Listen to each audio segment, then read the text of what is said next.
have mentioned on this show many times how, in my opinion, there is no feeling quite like sitting down at a table with a physical collection of cards in front of you, and you're sitting across the table from another human being to interact with each other playing that card game. I guess I should say, when I say another human being, I guess I'm assuming you're not a robot or a shark, but even if you are, I think you'll agree with me that feeling of sitting and playing the game physically with another being is quite unlike anything else. You just don't get the same feeling from playing a digital version or an online card game. Those things are fine, and I enjoy those things too, but it's not quite the same feeling as playing in person with people. And this is really what I found interesting about this newer card game that I found by the name of Flesh and Blood trading card game. It is a trading card game in the traditional sense where you buy booster packs and stuff like that. It's made by a company called Legend Story Studios. And I got started with a little bit of stuff that they sent me just to try the game out. And so I wanted to give a review of that here today. That I should mention is where the TCG gets its name from, playing in the flesh and blood with other people. So already I'm on board with their premise of that. This is a fun thing to do, to play with people, and that's what they're going for with this game. Now, what is this game and how does it play? Well, let me talk about that first. The game is essentially a hero versus hero card game. It's a battling style game.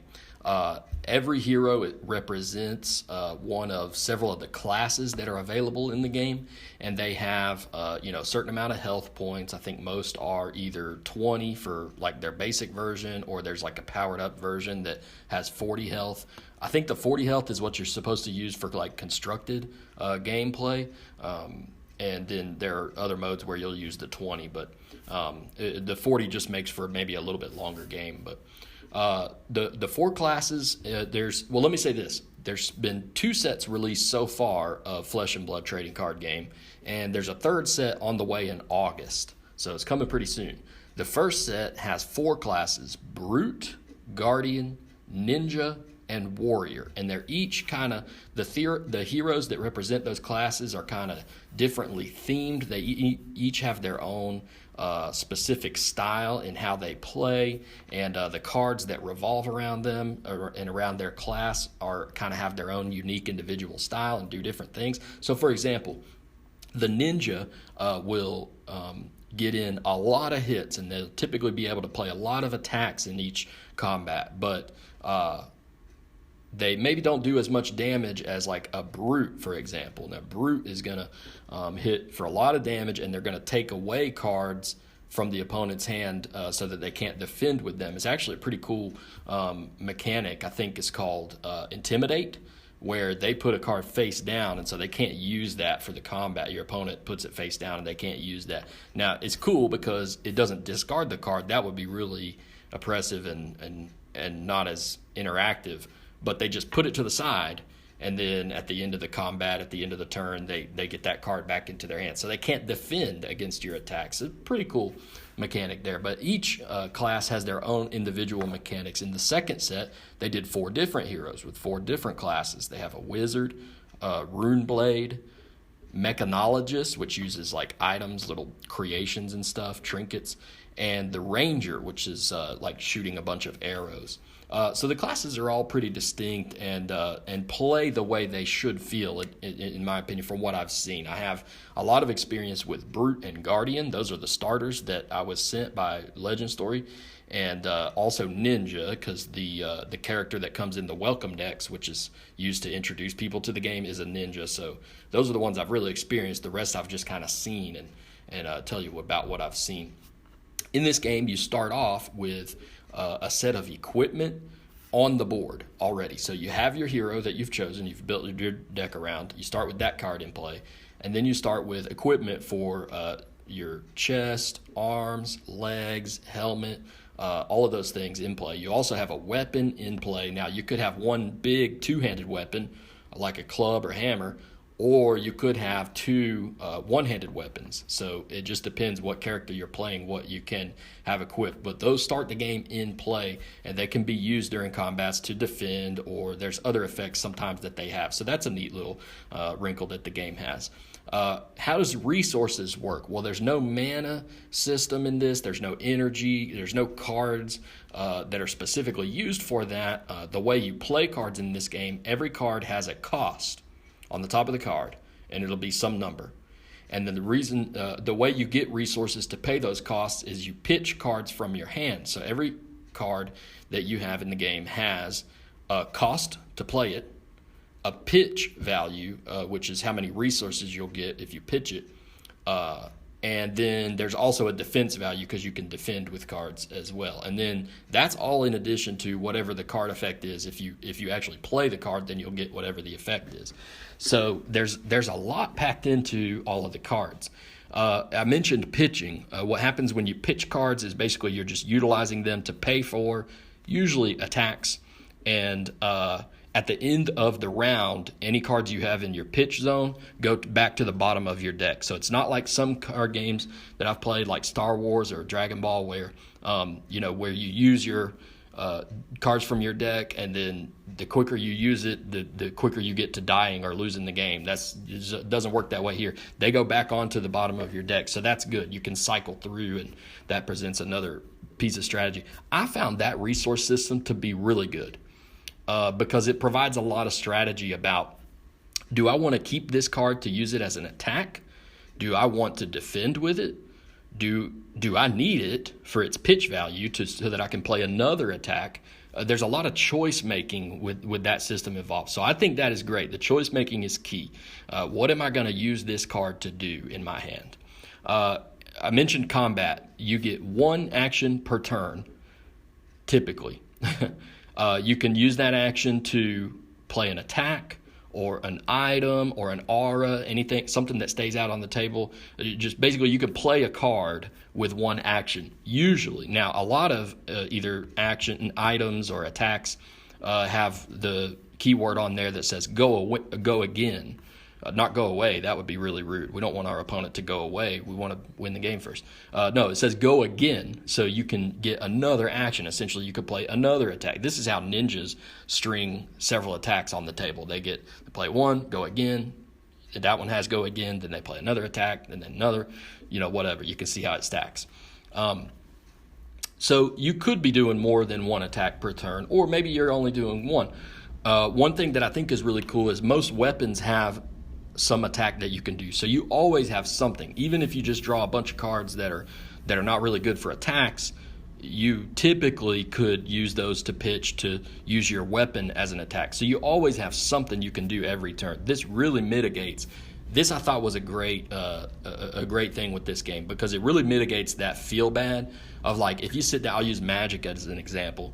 If you sit down and you just don't draw your lands, well, you can't play your cards. Or let's say you draw all lands and no cards. Well, then you have nothing you can play. You got resources, but nothing you can play. In this game, there's always something you can do, because you got your hero out there and you got their weapons, not to mention the equipment. So every turn you should have something you can do. I mentioned that I had Brute versus Guardian as most of the games that we played. We also had the Ninja, and I did feel like the themes pretty well fit the characters. Now, I will say, from the looks of it, I am actually most intrigued by the characters in the second set. I think the Ranger and the Runeblade character look really cool.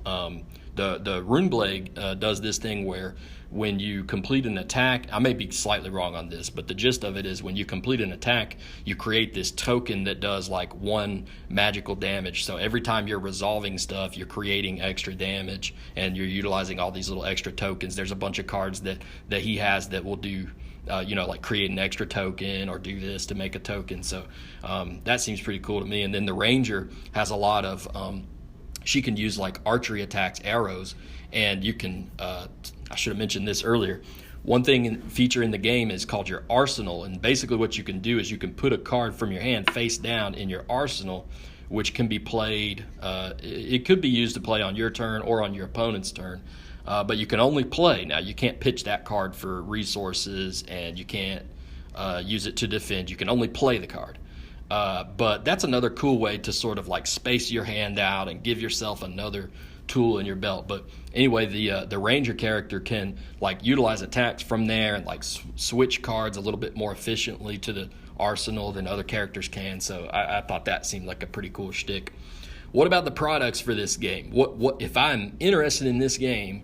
What do I get and how do I get it? Well, for starters, they have literally pre-constructed starters for the first set, which is called Welcome to Wrath.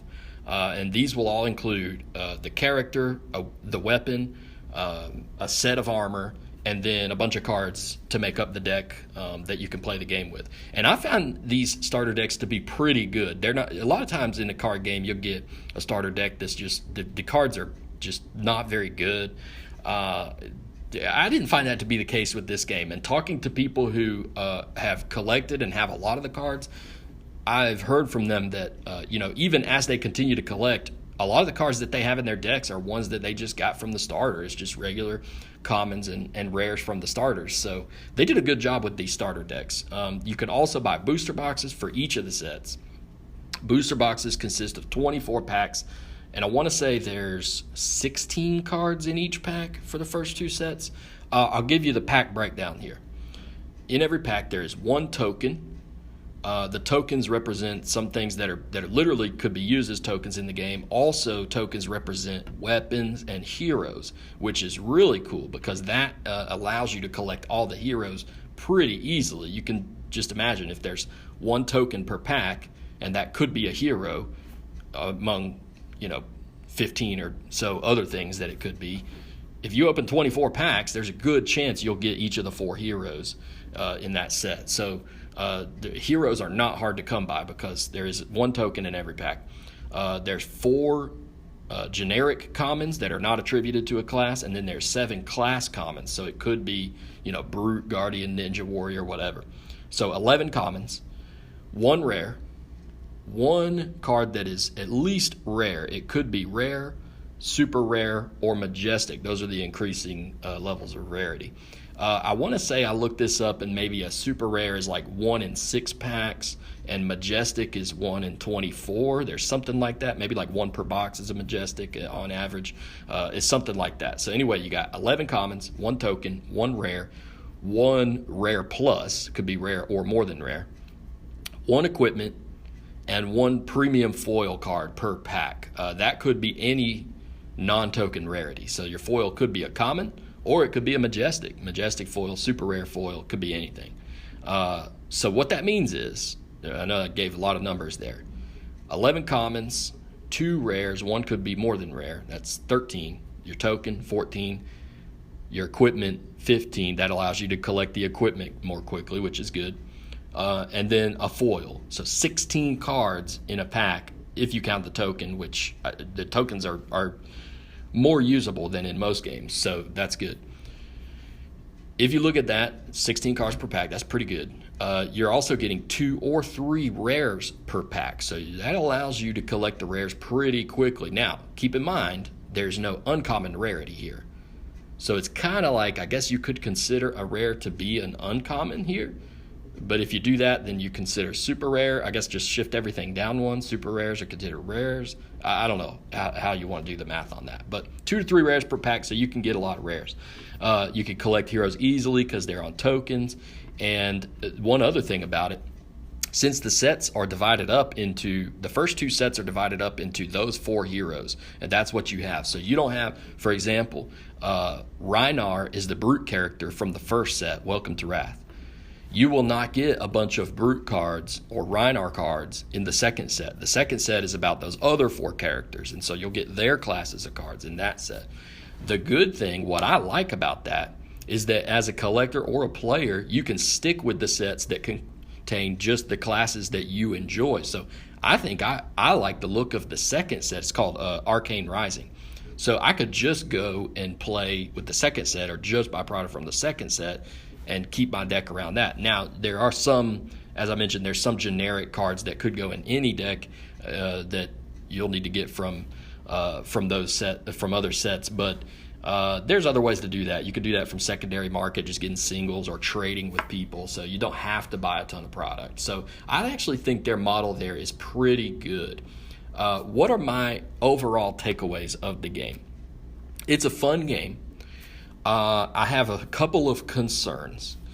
One would be fabled cards. I didn't mention this rarity because we don't know quite how rare a fabled card is. There's one rarity called fabled. They're extremely rare. And there's only one fabled card per set. And we don't know really yet how many there are of those out there. If you search Flesh and Blood, fabled, whatever, on eBay, you will see that some of these cards are selling for around $500 each. That worries me a little bit. Right now, those fabled cards from the first two sets are not so powerful that it creates an unfair advantage for people who have them in their deck. They're not overly powerful. They're just really pretty and cool and collectible. But it worries me that that exists, because what if in future sets there is one that's printed that's really good and it's better than most cards, and so you need it in your deck if you want to be competitive playing constructed format? Then you're going to need, well, not just one of those, you might want to have three of those. And can you imagine if it's $500, which I think that price is a little bit high, that price will probably come down some, but can you imagine if it's really that good and everybody wants it? That's going to raise the price even more. So that type of rarity, and I say this because I've seen it in other games. Flesh and Blood, Legend Story Studios, please hear me when I say this. Please keep that as a collectible thing and not something that really impacts the depth of the game. I just want to say right now that worries me moving forward in the future. All it takes is one card to mess that up. But anyway, just know that those fabled cards are out there. Now, the good side of that is every pack you open has that inherent value of, man, there could be a fabled card in here. And if there is, it could be worth a lot of money. So, you know, it's cool from a collectible standpoint. Just don't ruin the gameplay with it, please. One other question I have with this is, how much variety is there in deck building? If I think about it, there's these 4 characters in each set, so there's 8 characters total so far. There's a third set coming, which my understanding is Crucible of War, which is the third set, is supposed to supplement the 8 characters from the first 2 sets. So it's a different kind of product. But how much variety is there in deck building? So, for example, if I really love Rhinar the Brute, let's just stick with him. I love Rhinar, which actually I do kind of like Rhinar. He's this big, like he looks like an orc or something. If I really love him and I want to build my decks around him, how many different and distinct decks can I really do for Rhinar? I believe for sure I could build one. And maybe there's a couple different directions I could go with it. Maybe I could make it like really defensive, or maybe really make it a lot about attacks. Now, I'm not really sure about that. I've done a little bit of research into this and seen that there is some strategy that you can move one way or another with some of the characters, but not really that much. I'll just say this, and we'll just go generous here and say maybe each character you can build 2 pretty distinctly different decks. I don't know if that's really true, but some characters I think that's probably true. That's 8 characters times 2 decks for each character. Total, if you're collecting everything, that's 16 decks over the span of 2 sets. I'll let you decide if you think that's a good variety in deck building. For me, I would like to see a little bit more variety. However, future sets may mitigate that. So just know that going in. But I wonder, like in a draft or a sealed environment, it's pretty much going to boil down to, you know, who's building Rhinar, who's building, this type of character. And then if they're building that character, it's probably going to be this type of deck. And this is what you got to look out for. So some people may like that, some people may not. Generic cards also worry me a bit for the same reason as the fabled card rarity. If there's a really good generic card, then everybody's going to want that in their deck. And in this set, I should have mentioned this earlier, there are variations of cards. So we'll say one is, I'm making up this name because I don't know if it's real, but it's something like Bellowing Strike. There will be a yellow version of Bellowing Strike, a red version, and a blue version of the same card. And this is true for every card so far as I know. typically, I believe the red versions deal a little bit more damage and they may have a higher cost. And the blue versions don't deal as much damage, but they are they're either a lower cost, they're more resourceful, they can pitch for a higher amount of value. And then the yellow is usually something in between. So it may be that bellowing strike or whatever attack you want to use there, you might want to use 3 copies of the red version, 3 copies of the yellow, 3 copies of the blue in your deck. So you might have 9 of that particular attack or card in your deck. Now let me go back to the generic cards. If one is printed that is a staple, it's just so good that most people want to put it in their deck. So think like Pot of Greed in Yu-Gi-Oh! Then now you've got 3 of that in yellow, 3 of that in red, 3 of that in blue that most players are going to want to put in their deck. So it's going to raise the price of that card. If you're looking to trade or buy singles, it's going to make that really hard where you've got to get that. And what it's also going to do is that would have to be a really powerful card for you to want 9 of them. But what it's also going to do is I think it's going to decrease the variety that you see in different decks that you play against in the constructive format. So I worry about that. Now, let me be clear. Legend Story hasn't done that yet that I've noticed. I don't see any generic cards yet that are just so good that everybody wants a full play set of everything. I don't see that yet. It's just a potential thing that could happen. You just got to watch out for. So hopefully it won't. Maybe we'll never have to worry about that. But generic cards are one thing to keep in mind. With that being said, as I mentioned earlier, hero styles are all distinct enough that everyone will find 1 or 2 that they really enjoy. So like for me, I really like a couple of those from the second set. So if I was drafting or doing sealed, I would really want to do it for that second set. Now the flip side of that is I might not be as interested in doing it for the first set. And so if my local game store is doing a draft of Welcome to Wrath, I may not be as excited about that as I am about if they're doing one for the second set, and those are really the characters that I want. So that leads me to the next question, which is how is the value for this game? Let me say this. It is potentially amazing value with a very low barrier for entry. I say potentially. I'm going to give you 2 scenarios here. One is, and both revolve around you just simply getting a group of your friends together. This could be y'all playing at your house or playing at the local game store. Now, the beauty of the local game store is you can get a community going, so there's even more people playing, more people to trade with. But 2 scenarios here. One is you draft a box, and you could buy a box online for about $75 to $80 from a lot of places right now, if your local game store doesn't carry it. Now, if your LGS doesn't carry it, you should talk to them and say, hey, look, have you guys seen this game? Reach out to Legend Story Studios, and I think they'll be ready to help them out with getting some product there and maybe getting some welcome decks and starters and stuff. But assuming you've gone through all those steps, you could buy a booster box for around $80. We'll just say $80. And draft a box. Let's say you get 8 players, including yourself, meaning each person will pay $10 each for their share of the box. You're drafting 3 packs each. That's a pretty low barrier for entry. To do a draft of a trading card game for $10 each, and then you're picking the cards that you want, and you get to keep those cards, that just seems like an incredible value right there. $10 to do a draft. That's pretty good. The other option is you could do sealed, and this is what I would be really excited about doing. Do sealed, and there you only need 4 players. Maybe you don't have 8 friends. I mean, kudos to you if you have 8 friends who want to play this with you. But maybe you only have 4 who are willing to try it out. You could split a booster box for $80 between the 4 for $20. So you spend a little bit more, but you spend $20 each. But you're going to walk away with 6 packs each, and you just straight up open the packs, see what you have there, build the best 30-card deck you can out of those 6 packs. Now remember, you're getting 15, 16 cards out of every pack, so you should be able to put something cohesive together.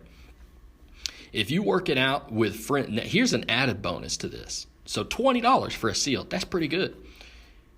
If you work it out with your friends, say, man, my friend really loves Rhinar, but I love Bravo, the Guardian. So here's what we'll do.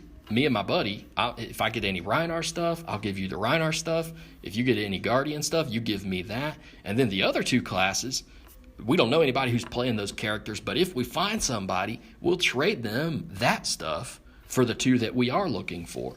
So you really keep your costs down of going out and buying a bunch of stuff. Now, if you are okay with playing it that way, you can save a lot of money.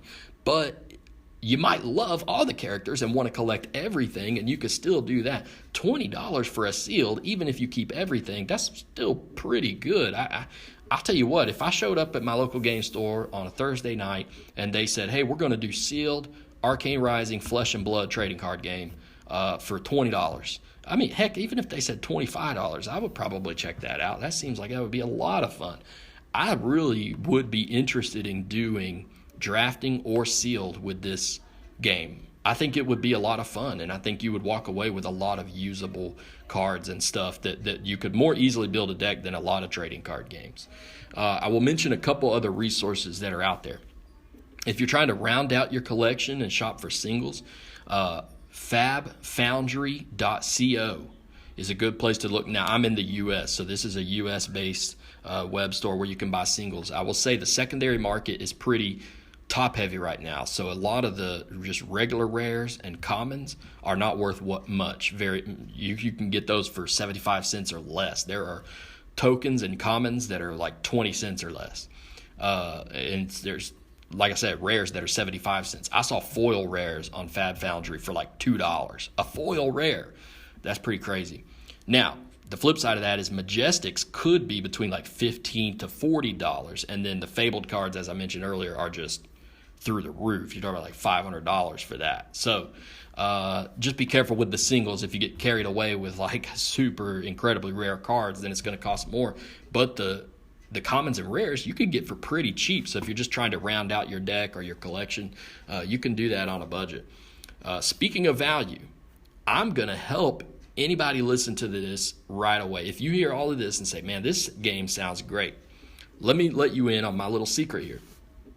Legend Story, when I reached out to them, I said, hey, look, guys, this game looks great. Would you mind sending me? I would love to do a review of it on my show. And they said, yeah, sure. We went back and forth. They said, okay, we're going to send you some stuff. They didn't tell me what they were sending me.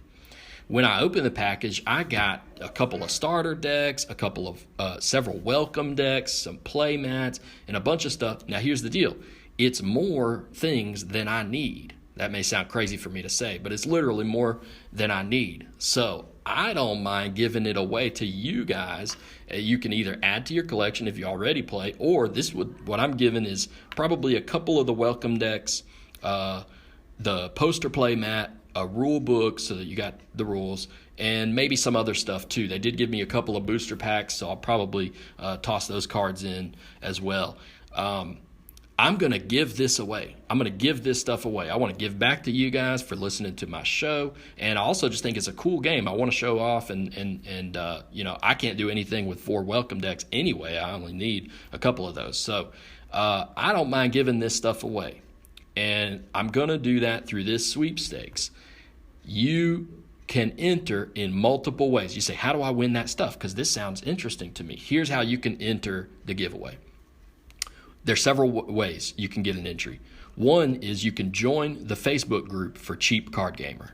Go to Facebook, go to Cheap Card Gamer group. It's an open group, so you should just be able to join right away. I'll give you 1 entry into this giveaway if you join. 2, you can follow me on Twitter at Cheap Card Gamer 1, the number 1. I guess there was already a Cheap Card Gamer. I don't know, whatever. You'll see me. I'll post about the episodes and everything on there. Follow me at Cheap Card Gamer 1. I'll give you 1 entry if you do that. And by the way, these stack. So if you do more than 1, I will give you more than 1 entry. If you retweet my review of this episode, which I'm posting on Twitter, I'll give you another entry for that. If you email me, you might say, well, I don't do Twitter or Facebook, so how do I enter? I want to get those cards. Email me your name somewhere in the body of the email with the subject line flesh and blood. Email me. My address is cheapcardgamer@email.com. I'll give you an entry for that. Any of those things you do, I'll give you 1 entry into the giveaway. I'm going to draw for this. Let me just make an arbitrary date. You know what? I'll post the date. It'll be sometime in August because we're almost in August. I'll close this and I'll do the drawing for this. I'm going to tell you again all the ways that you can enter. Join the Facebook group Cheap Card Gamer. Follow me on Twitter at Cheap Card Gamer 1. retweet my post of this review. Email me your name with the subject line Flesh and Blood. cheapcardgamer@email.com. cheapcardgamer@email.com. I'm getting tongue-tied over here. I will randomly choose a winner, probably use a random number generator. I don't know, maybe I'll get fancy and roll some D20 dice or whatever. I'll have to figure out how I do it. But I'll randomly choose a winner, and I'll reach out to you for shipping info, and I'll just send you for free, no cost to you, a bunch of stuff from this game. So anyway, going back to the game. This is a fun game. I had fun playing it. It's easy to get into. It did not take me long to understand. If you have any experience with card games, you should be able to jump in with this and understand it pretty well. I think it's a great value. It is not as expensive as a lot of card games are out there, especially trading card games. Can be. Some people say predatory. I think that's a lame thing to say. But I would definitely say that's not true with this game. It does seem to be a really good value that you can get in with a minimal investment. I do have a couple slight worries about the future, but nothing that I see right now that really worries me greatly. So far right now, I think they've done a great job with the game, Legend Story, and it's just a lot of fun, and you can get in without spending a ton of money. So y'all know that's right up my alley. I really enjoy it, and I recommend it. Check it out. It's called Flesh and Blood trading card game made by Legend Story Studios. If your game store doesn't have it, you can find it online, and you need to talk to your game store manager and say, hey, have you seen this game, Flesh and Blood, TCG? Anyway, thank you guys for listening. Y'all have a wonderful day. We'll see you next time.